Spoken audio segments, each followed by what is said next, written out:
رب اپنا تعارف، خالق اپنا تعارف جو مخلوق کو کروا رہا ہے، کبھی ہم نے اس پہلو کے اوپر بھی غور کیا کہ نہیں؟ قل یا عبادی الذین اسرفوا علی انفسہم لا تقنطوا من رحمت اللہ۔ اللہ تعالیٰ ایک تعارف اپنے بندوں کو اپنا کروانا چاہتے ہیں اور کروانا چاہتے ہیں۔ اس کے دو پہلو ہیں، اللہ کرے کہ آج بات سمجھ آ جائے۔ ایک ہے اللہ رب العزت کی رحمت۔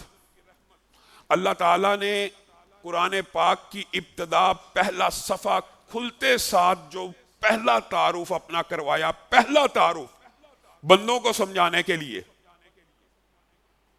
اس کا تعلق صرف رمضان سے نہیں، لیکن رمضان کا مہینہ آیا ہے اس لیے تاکہ انسان اپنے گناہوں کو معاف کروا لے، اس لیے اس کا گہرا تعلق بنتا ہے۔ قرآن کی ابتدا پہلا صفحہ، پہلا حرف بسم اللہ الرحمن الرحیم۔ اللہ تعالیٰ اپنے بندوں کو اپنا پہلا تعارف کس نام سے کروا رہا ہے؟ بسم اللہ۔ اللہ تعالیٰ نے کہا اس نام کے ساتھ ابتدا کرو، پہلا نام اپنا لیا، اور ساتھ ہی اپنی دو عظیم صفتوں کو بیان کیا جو بظاہر آپ کو اور مجھے لگتا ہے ایک ہی صفت ہے۔ بسم اللہ الرحمن الرحیم، قرآن کی ابتدا ہو رہی ہے، قرآن کی ابتدا ہو رہی ہے۔ اس اللہ کے ساتھ شروع کرو ہر چیز کو جو رحمان بھی ہے اور رحیم بھی ہے۔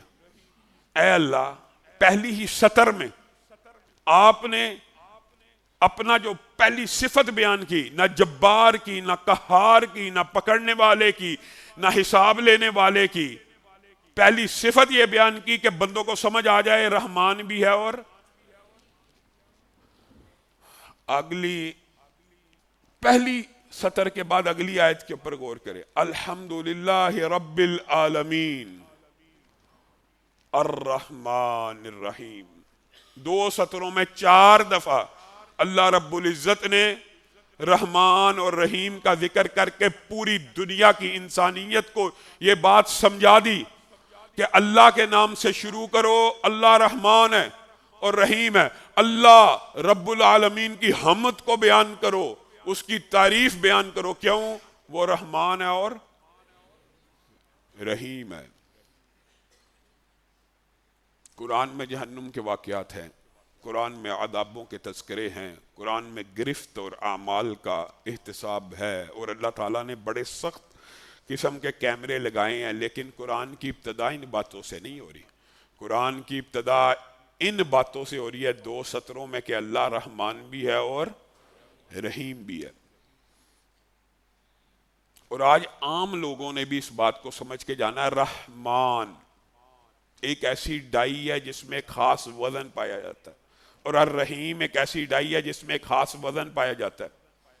ہیں دونوں مبالغے کے صیغے، لیکن دونوں کے مطلب میں کوئی فرق ہے تو 2 چیزیں لائی جا رہی ہیں۔ اگر چاروں کا مطلب ایک ہی ہے تو الگ الگ کیوں بیان کیا جا رہا ہے؟ یہ بڑا آسان سا عربی گرامر کا ایک کلیہ، عام عوام بھی سمجھ جاتی۔ الرحمن ایک ایسی ڈائی ہوتی ہے کہ جس کے اندر انتہا کا اور عروج کا اور بھرپور کا معنی پوشیدہ ہوتا ہے۔ فعلان، ایک بندے کو بھوک لگی ہے، اس بھوک کو بھوک کہیں گے، لیکن جب وہ بھوک اپنے عروج پہ پہنچ جائے تو اس کو کہیں گے جوعان۔ جب نیند اپنے عروج پہ پہنچ جائے اس کو کہیں گے نومان۔ جب پیاس اپنے عروج پہ پہنچ جائے اس کو کیا کہیں گے؟ عطشان۔ جو کسی چیز کا عروج ہوتا ہے اس کا کوئی زوال بھی ہوتا ہے نا۔ جب آپ پانی پی لیں گے تو عطشان سے آپ کی پیاس کم ہوتے ہوتے نارمل پیاس پہ آ جائے گی اور ختم ہو جائے گی۔ اللہ رب العزت عربوں سے مخاطب ہیں اور عربی گرامر جاننے والوں سے مخاطب ہیں، اور رہتی دنیا تک جتنے انسان آنے ہیں ان کو خطاب کرتے ہوئے ابتدا کر رہے ہیں الرحمن۔ اس کی رحمت صرف شروع نہیں ہوئی بلکہ اپنے عروج پر ہے، تو کسی بندے کے ذہن میں یہ خیال آ سکتا ہے کہ رحمت جب عروج پہ ہوتی ہے تو کیا اس کے اندر کمی واقع ہو جائے گی؟ تو اللہ تعالیٰ نے اس اشکال کو دور کرنے کے لیے قرآن پاک کی ابتدا میں یہ آیتیں نازل کی ہیں دو، بسم اللہ الرحمن الرحیم۔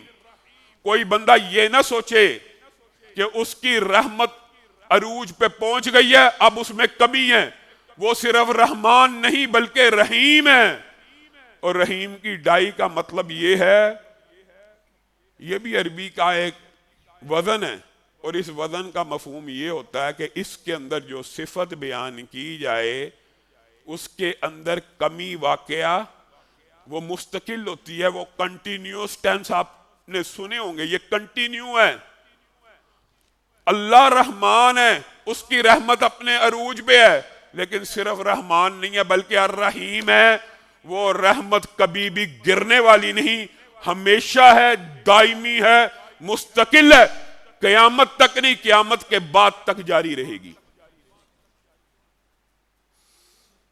میں نے اور آپ نے حقیقی معنوں میں اللہ رب العزت کی رحمت کا ادراک اور شعور صحیح معنوں میں ہمیں حاصل نہ ہو سکا۔ رسول اللہ صلی اللہ علیہ وسلم نے سمجھانے کی کوشش کی ہے، اللہ نے قرآن پاک میں اپنی رحمتوں کو سمجھانے کی کوشش کی ہے۔ کس وجہ سے؟ اس وجہ سے کہ تمہارا رب رحمان اور رحیم ہے، کیوں ڈرتے پھرتے ہو؟ کیوں مولویوں کی باتوں میں آتے پھرتے ہو؟ واپس پلٹ آؤ، اس کو رحمان پاؤ گے، رحیم پاؤ گے۔ اللہ یہ نہیں چاہتا کوئی بندہ میرے سے چلا جائے تو پھر واپس نہ آئے، اس بات کو آگے چل کے بیان کریں گے۔